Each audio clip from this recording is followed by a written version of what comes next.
3월 6일 오늘의 말씀은 누가복음 9장 18절에서 27절입니다. 예수께서 따로 기도하실 때에 제자들이 주와 함께 있더니 물어 이르시되 무리가 나를 누구라고 하느냐? 대답하여 이르되 세례 요한이라 하고 더러는 엘리야라 더러는 옛 선지자 중의 한 사람이 살아났다 하나이다. 예수께서 이르시되 너희는 나를 누구라 하느냐? 베드로가 대답하여 이르되 하나님의 그리스도 신이이다 하니 경고하사 이 말을 아무에게도 이르지 말라 명하시고 이르시되 인자가 많은 고난을 받고 장로들과 대제사장들과 서기관들에게 버림받아 죽임을 당하고 제3일에 살아나야 하리라 하시고 또 무리에게 이르시되 아무든지 나를 따라오려거든 자기를 부인하고 날마다 제 십자가를 지고 나를 따를 것이니라. 누구든지 제 목숨을 구원하고자 하면 잃을 것이요 누구든지 나를 위하여 제 목숨을 잃으면 구원하리라. 사람이 만일 온 천하를 얻고도 자기를 잃든지 빼앗기든지 하면 무엇이 유익하리요? 누구든지 나와 내 말을 부끄러워하면 인자도 자기와 아버지와 거룩한 천사들의 영광으로 올 때에 그 사람을 부끄러워하리라. 내가 참으로 너희에게 이르노니 여기 서 있는 사람 중에 죽기 전에 하나님의 나라를 볼 자들도 있느니라. 아멘.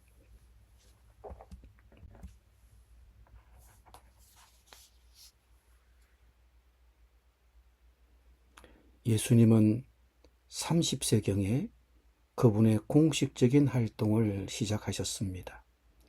온 갈릴리 지방을 두루다니며 회당에서 가르치시고 하나님 나라의 복음을 전하며 병자와 허약한 사람들을 모두 고쳐주셨습니다.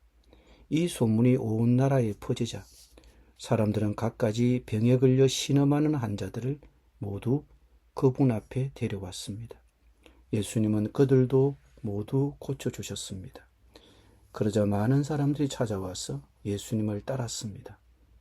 그리고 제자들을 다른 지방으로 보내어 귀신을 쫓아내고 병든 사람을 고치고 하나님 나라의 복음을 전하게 하셨습니다.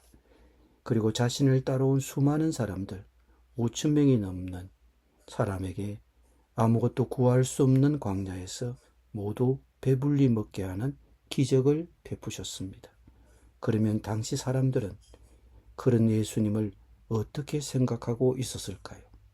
아마도 사람들은 예수님을 하나님이 보내신 선지자일 것이라고 판단하였을 것입니다. 그것도 엘리야나 엘리사 정도의 큰 선지자일 것이라고 생각했을 것입니다. 예수님은 말씀을 가르치실 뿐만 아니라 능력도 함께 행하셨기 때문입니다.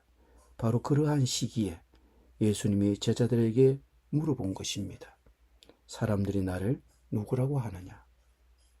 제자들은 한간에 떠도는 이야기를 예수님께 그대로 전했습니다. 세례 요한이 다시 살아났다고도 합니다. 어떤 사람들은 엘리야 옛 선지자 가운데 한 분이 살아났다고도 합니다. 그 대답을 들으신 예수님이 자기 제자들에게 다시 질문하셨습니다. 그러면 너희들이 보기에는 내가 누구라고 생각하느냐? 그때 베드로가 대답했습니다. 하나님의 그리스도이십니다. 선생님은 살아계신 하나님이 보내신 하나님의 아들 그리스도이십니다. 예수님은 누구신가? 이 질문은 예수님 탄생 이래 오늘날까지 끊임없이 제기되고 있는 질문입니다. 그러나 성경시대 당시처럼 지금도 예수님에 대한 정당한 평가를 듣기는 어렵습니다. 그런데 베드로는 선생님은 살아계신 하나님의 아들 그리스도이십니다라고 대답했습니다. 어떻게 이런 대답이 가능했습니까? 그래서 예수님께서 베드로의 대답을 들으시고 베드로에게 하신 말씀이 있습니다. 누가는 이 기록을 남기진 않았지만 마태는 이렇게 기록을 남겼습니다. 시몬아, 네가 복이 있도다. 이를 네게 알게 한 이는 혈육이 아니요 하늘에 계신 내 아버지 시니라. 베드로의 답변은 예수님을 구세주와 하나님으로 인정한 고백입니다. 이런 고백을 한 베드로를 예수님께서는 단순하게 칭찬을 넘어 축복을 하셨습니다. 즉 베드로가 이런 고백을 할 수 있었던 것은 하나님께서 그에게 알려주셨기 때문이라는 것입니다. 인간이 이런 고백을 했다는 것은 축복인 것입니다. 우리 중에 누군가가 예수님을 구세주요 하나님의 아들이라고 고백할 수 있다면 그것은 축복입니다. 그렇게 고백할 수 있도록 하나님이 믿음을 주셨기 때문입니다. 그런데 이런 고백은 믿음으로 고백해야 합니다. 성경을 그대로 믿을 때 우리에게 주어지는 선물이기 때문입니다. 이 대답을 들으신 예수님은 제자들에게 의외의 말씀을 하셨습니다. 인자가 반드시 많은 고난을 받고 장로들과 대제사장들과 율법학자들에게 배척을 받아 죽임을 당하고 사흘 만에 살아나야 한다. 예수님은 자신의 죽음과 부활을 예언하셨습니다. 실제로 예수님은 자신의 존재를 위험하게 생각한 지도자들의 음모에 의해 십자가에 묶여 죽으시고 죽으신 지 3일 만에 생전에 자신이 예언하신 대로 부활하셨다고 성경은 증언하고 있습니다. 그럼 왜 제자들에게 자신의 죽음과 부활에 대한 얘기를 하는 것입니까?